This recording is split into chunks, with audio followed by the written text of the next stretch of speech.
again with another episode of Roofer Reflections, and I have Chad today. So Chad, I was going to ask you about motocross because for a while there, it looked like you had a online business or a website based on motocross. So that's actually what got me sucked into the roofing industry. Really? Yes. Roofing and motocross, very close together. I had kind of an entrepreneur that was in our town. I knew his son, but he had a business, and we all grew up racing motocross. We rode dirt bikes at his house, and he created a company called MX Results, and it was based upon basically think about this is like MySpace era, right? So think about a rider being able to post his results online and then email those results to all of his subscribers. And what would happen is every one of those emails that went out had all of his sponsors on the bottom. It had his race results, had a small profile. It was a super cool idea. I obviously got really involved inside that. We were running amateur nationals. And long story short, there was an opportunity as that owner at that point stepped out for me to be able to step in.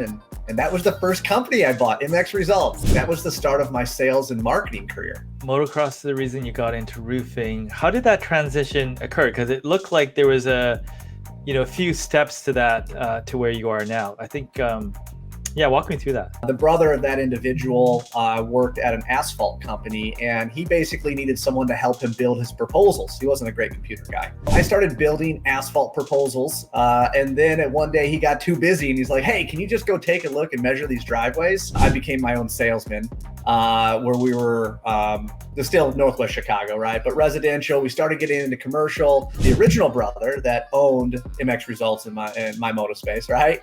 He had an opportunity for me.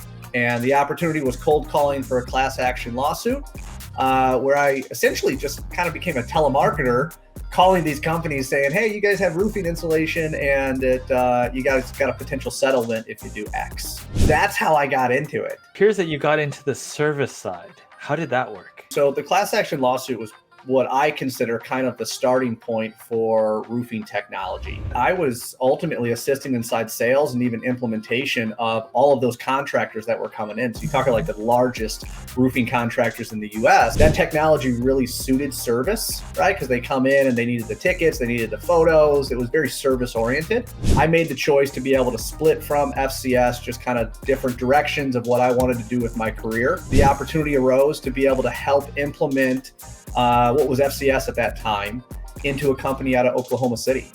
And I was like, you know what, I'm going to do it. I'm going to jump. Yeah, it went from telemarketing, right? Then in telemarketing, I just naturally started following the sales reps because once I set the meeting, I want to know what happened with it, right? So then I started following the CRM, and it's like, hey man, Jason didn't complete this meeting. What's up? Then it kind of got into, telemarketing management because I started bringing more people in. That's when ultimately, we started looking at the operational side. It's like, okay, Jason ran it. Now we got a tech going there doing the inspection. And it just so naturally evolved, I guess. Started with just loving the industry hands-on and snowballed into what it is now. I want to be involved in the industry.